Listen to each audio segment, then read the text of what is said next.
Haley, word of this disaster has been heard around the globe, literally. Pictures of the devastation have produced audible gasps. The people of Humphreys County, they're not alone in this tragedy. People across the state, across the country, they have come here to donate money, to donate time, to donate clothes. People have drove here without being asked, brought their trucks, their chainsaws, some food, some blankets, anything, because they saw the devastation on the faces of the people who survived this, and they just wanted to help. That's a strong tonic to recovery.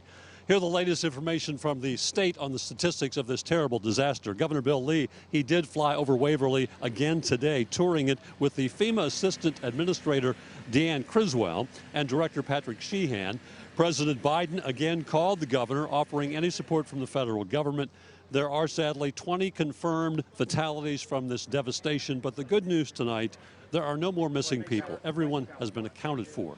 And we can tell you that once again, because of this devastation, next week, all the schools here in Humphreys County will be closed again.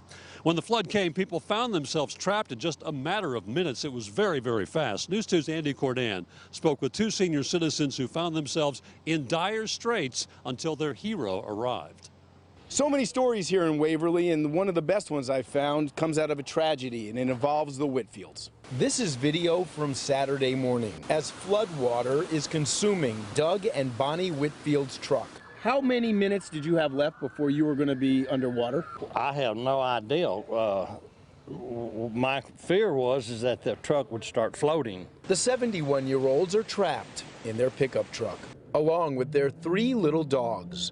There he is right there. There he was throwing us a rope. When suddenly, an angel arrives out of the storm. They look just terrified. That's Tyler Stanley, holding the rope, standing by the railroad tracks. And that's his mother beside him. My goodness, this guy, he stopped to help us when he was trying to find his children.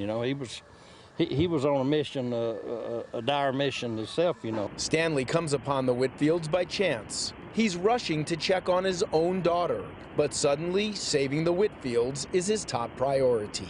So they're standing through the sunroof in their truck. Yes, sir. They couldn't come out the door. No. If they would have opened the door, the water would have just rushed in. And they would have been swept away. Correct. A few days pass and Tyler Stanley returns to check on the Whitfields. He even leaves Bonnie's shoes in the mailbox. He not only saved you and gave you his truck, then he just brought your shoes back. Yes, and the dogs too. He saved the dogs. Isn't that something? Yes, I would say I love you, 10,000 angels around you. Tuesday evening, Doug Whitfield calls the 32-year-old to say thank you. It was, I was emotional about it.